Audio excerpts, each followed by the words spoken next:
नमस्कार, hot topic में आपका स्वागत है। मैं हूं अखिलेश शर्मा। एक और लोकसभा चुनाव और पीएम मोदी पर विपक्ष का एक और व्यक्तिगत हमला और बीजेपी इसे एक बार फिर बड़ा मुद्दा बनाने की तैयारी में। कमान संभाली खुद पीएम मोदी ने। लालू यादव की ओर से परिवार को लेकर किए गए निजी हमले का पीएम मोदी ने तेलंगाना के आदिलाबाद में जवाब दिया। कल पटना में INDIA की रैली में RJD अध्यक्ष लालू प्रसाद यादव ने पीएम मोदी के परिवार के मुद्दे पर तंज किया था, जिस पर आज पीएम ने कहा कि मैं देशवासियों के सपनों के लिए जी रहा हूं और 140 करोड़ देशवासी ही मेरा परिवार हैं। देश का हर गरीब, हर युवा, हर बेटी और हर बुजुर्ग मेरा परिवार है। पीएम मोदी ने कहा कि मैं इनके परिवारवाद पर सवाल उठाता हूं तो इन लोगों ने बोलना शुरू कर दिया कि मोदी का कोई परिवार नहीं है। उन्होंने कहा कि जिनका कोई नहीं है उनका मोदी है। ये नरेंद्र मोदी आजकल परिवारवाद पर हमला कर रहे हैं। अरे भाई, तुम बताओ ना कि तुमको क्यों परिवार में कोई संतान नहीं तुमको हुआ, बताओ।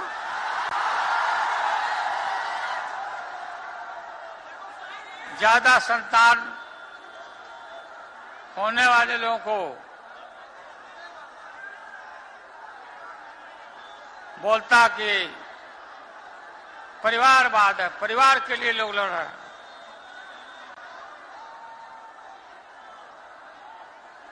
तुम्हारे पास परिवार नहीं है।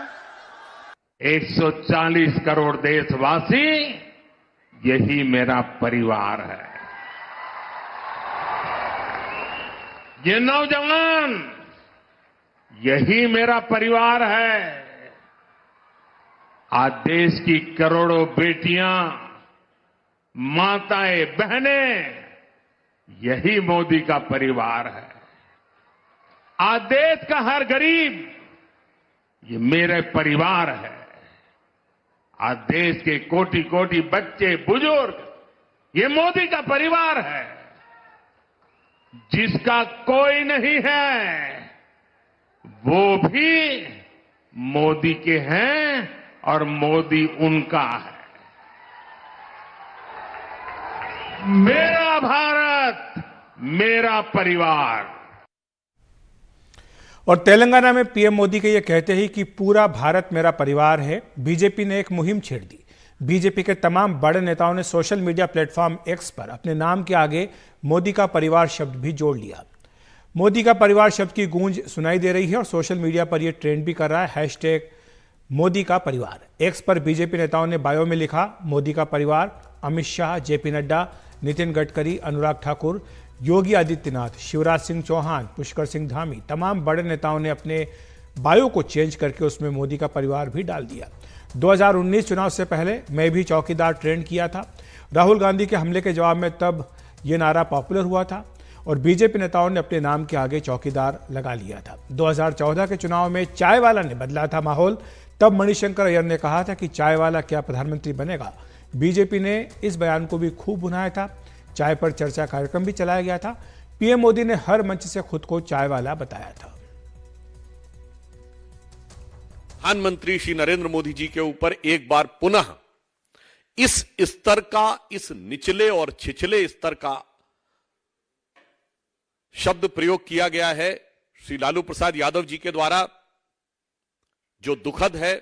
उन्होंने मोदी जी के परिवार के विषय में यह बात कही, तो मैं याद दिला देना चाहता हूं कि प्रधानमंत्री श्री नरेंद्र मोदी जी के लिए परिवार पूरा देश है। तो क्या लालू प्रसाद के बयान से विपक्ष ने सेल्फ गोल कर लिया है? बीजेपी ने जिस आक्रामकता के साथ इस मुद्दे को उठाया है, उससे लगता है कि लोकसभा चुनाव में यह बड़ा मुद्दा रहेगा। इससे पहले के लोकसभा चुनाव में भी विपक्ष ने ऐसे ही सेल्फ गोल किए थे। आइए देख लेते हैं। मैं आपको वायदा करता हूं कि इस 21वीं सदी में नरेंद्र मोदी कभी भी देश के प्रधानमंत्री नहीं बनेंगे। लेकिन यहां आकर चाय का वितरण करना चाहते हैं तो हम उनके लिए कुछ जगह बना रखते हैं। देखिए, मजे की बात देखिए, पहले नारा चलता था अच्छे दिन, लोग कहते थे अच्छे दिन, जनता कहती थी आएंगे। अब देखिए, मैं कुछ नहीं कहने वाला, देखिए नया नारा सुनिए।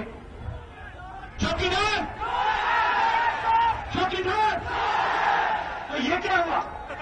ये क्या हुआ 5 साल में कि चौकीदार चोर बन गया? ये नरेंद्र मोदी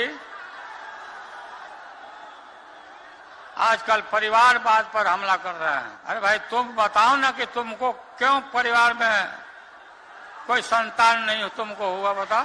तुम्हारे पास परिवार नहीं है। इस बीच दिल्ली बीजेपी ने भी मोदी का परिवार अभियान शुरू कर दिया है। दिल्ली बीजेपी ने घर घर जाकर ये बताने का फैसला किया है कि हर व्यक्ति मोदी को अपना परिवार मानता है। इसके लिए गाड़ियों पर स्टिकर लगाए जाएंगे और मैं मोदी का परिवार हूं वाले टी शर्ट भी पहने जाएंगे। जब वो हमारे प्रधानमंत्री जी के बारे में बोलते हैं तो मैं समझता हूँ पूरे देश को इस बात का दुख होता है, क्योंकि पूरा देश ही प्रधानमंत्री जी को अपना परिवार समझता है। तो आज हमने सारे इंडिया अलायंस को बताया है कि हम सब हमारे प्रधानमंत्री जी का परिवार हैं। अगर आप उनको गाली देंगे तो हमें भी ठेस पहुँचता है, और देश की जनता बहुत ही ध्यान से सुनती है ये सारी बातें और वो अपने मन में रखती है। और इसी पर चर्चा करने के लिए हमारे वरिष्ठ सहयोगी मनोरंजन भारती हमारे साथ जुड़ रहे हैं। मनोरंजन, ये बात तो जरूर है कि पिछले कई वर्षों से बीजेपी चाहे वंशवाद हो, परिवारवाद हो, भ्रष्टाचार हो या फिर तुष्टीकरण हो, ये मुद्दे उठाती आई है। लेकिन परिवारवाद का जो मुद्दा बीजेपी का राजनीतिक मुद्दा रहा है, उसको जिस तरह से व्यक्तिगत मुद्दा कल लालू प्रसाद यादव ने बनाया, उसके बाद अब बीजेपी आक्रामक दिख रही है। क्या ये लग रहा है कि ये एक सेल्फ गोल कर दिया, जैसे कि मणिशंकर अय्यर ने 2014 में या राहुल गांधी ने 2019 में किया था, वैसे ही? देखिए, इतिहास गवाह है, और जब जब चुनाव होते हैं और तो कोई न कोई ऐसा मुद्दा उभर के सामने आ जाता है जो आगे जा कर के एक बड़ा मुद्दा बन जाता है। किसी को अंदाजा नहीं था कि इस तरह की कोई बातें होंगी, लेकिन लालू यादव के एक बयान ने बीजेपी को एक बड़ा मुद्दा ठीक उसी तरह दिया जैसा कि आपने देखा कि चौकीदार वाला मुद्दा हुआ था या फिर चाय वाला मुद्दा हुआ था।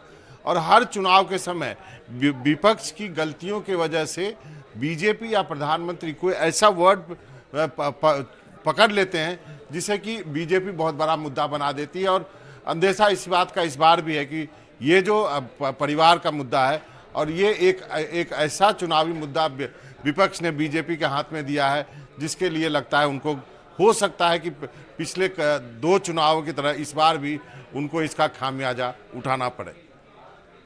लेकिन मनोरंजन, हम देख रहे थे कि पिछले कुछ महीनों से पीएम मोदी लगातार, वो चाहे अपने मन की बात हो या अन्य जो रैलियां हैं, उसमें देशवासियों को मेरे प्रिय परिवारजनों कहकर संबोधित करते आ रहे थे। तो यानी वो पहले से ये कह रहे थे कि उनका जो परिवार है वो पूरा 140 करोड़ जो भारतीय, वो उनका परिवार है। तो ऐसे में उनके परिवार को लेकर के टिप्पणी करना, और वो भी इस तरह की सभा में, बड़ी सभा थी कल की, हमने तस्वीरें देखी, काफ़ी बड़ी संख्या में वहाँ पर भीड़ थी। और ये जो INDIA गठबंधन, इसकी पहली बड़ी रैली पटना में आयोजित की गई थी। लेकिन जिस तरह से ये बात हाईलाइट हो रही है, क्या लग रहा है कि पूरा जो फोकस है वो इसके ऊपर डाइवर्ट हो गया है? देखिए, ये सूट करता है बीजेपी को कि इतनी बड़ी रैली होने के बाद जो आज हम इस बात की ज़्यादा चर्चा कर रहे हैं कि लालू यादव ने क्या कह दिया और उसके क्या मायने हो सकते हैं। निश्चित रूप से अब इलेक्शन का समय है, सभी को बोलने में सावधानी बरतनी चाहिए, खासकर विपक्ष के नेताओं को। यदि वो ऐसा नहीं करते हैं तो बीजेपी को एक के बाद एक मुद्दे थमाते जाएंगे। और प्रधानमंत्री शुरू से ही, जैसा आपने कहा, इंडिकेट कर रहे हैं, यदि वो क्लास की बात होती है या फिर राहुल गांधी जब आरक्षण की बात करते हैं तो वो प्रधानमंत्री अपने जो हैं वो गिनाते हैं कि किस तरह किसान, महिला और बाकी जो है वो उनके क्लास हैं। तो इस ढंग से की जब चीज़ें होती है चुनाव में, तो मुझे लगता है कि विपक्ष के नेताओं को सीख लेते हुए और पुराने अनुभवों, पुराने 2 चुनावों से के अनुभव 2019-2014 से सीख लेते हुए जो कुछ भी बयान दें उस पर 1 सेकंड सोचने की ज़्यादा जरूरत है। जी, बहुत बहुत शुक्रिया आपका मनोरंजन, इस तमाम जानकारी और चर्चा के लिए।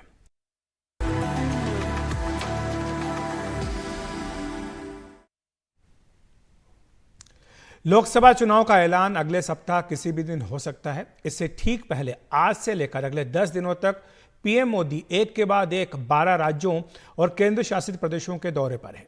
यहां वे 29 अलग अलग कार्यक्रमों में हिस्सा लेंगे। आपको बता दें कि 12 राज्यों का पीएम मोदी का ये तूफानी दौरा है, जो आज तेलंगाना से शुरू हुआ है, फिर तमिलनाडु, ओडिशा, पश्चिम बंगाल,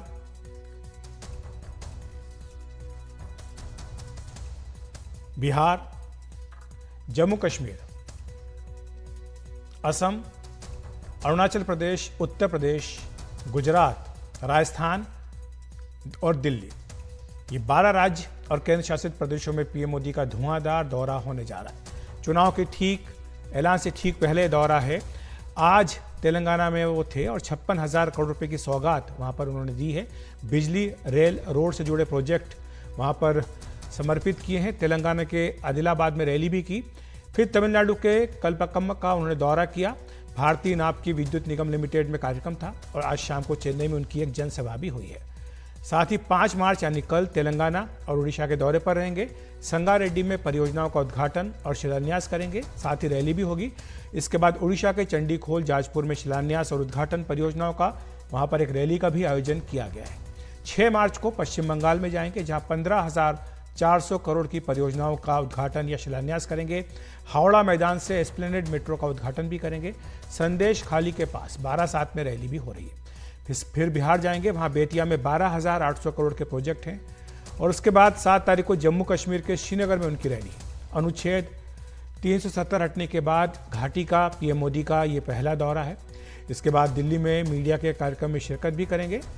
इसके बाद 8 तारीख को दिल्ली में पहले नेशनल क्रिएटर्स अवार्ड में शिरकत करेंगे। उसके बाद शाम को असम के लिए रवाना हो जाएंगे। फिर 9 तारीख को अरुणाचल के वेस्ट कामेंग में सेला सुरंग का उद्घाटन करेंगे। राजधानी ईटानगर में कई कार्यक्रमों में हिस्सा भी लेंगे। फिर जोरहाट आएंगे, जहां पर लाचित बरफुकन की प्रतिमा का अनावरण करेंगे। पश्चिम बंगाल से फिर सिलीगुड़ी में शिलान्यास और उद्घाटन के कार्यक्रम है और वहां पर सिलीगुड़ी में उनकी एक रैली भी होने जा रही है। 10 तारीख को उत्तर प्रदेश जाएंगे। सपा का गढ़ है आजमगढ़, वहां पर उनके कार्यक्रम है। और फिर 11 तारीख को दिल्ली में नमो ड्रोन दीदी और लखपति दीदी के कार्यक्रम होंगे। द्वारका एक्सप्रेसवे के हरियाणा वाले हिस्से का भी उद्घाटन पीएम मोदी करेंगे। शाम को डीआरडीओ के कार्यक्रम में हिस्सा लेंगे। इसके बाद 12 तारीख को गुजरात के साबरमती का दौरा करेंगे। राजस्थान में भी जाएंगे, वहां पोखरण में उनके कार्यक्रम लगे हुए हैं। 13 तारीख को गुजरात और असम में 3 सेमीकंडक्टर प्रोजेक्ट का शिलान्यास भी पीएम मोदी वीडियो कॉन्फ्रेंस के जरिए करेंगे। ये पीएम मोदी का धुआंधार कार्यक्रम है जो 12 तारीख तक रहेगा और ये लगातार एक के बाद एक कई राज्यों का दौरा वो करने जा रहे हैं। बात कर लेते हैं मध्य प्रदेश के मंत्रियों की, जिनका आज अयोध्या में शानदार स्वागत किया गया। मध्य प्रदेश की पूरी सरकार अयोध्या में रामलला के दर्शन करने पहुंची है।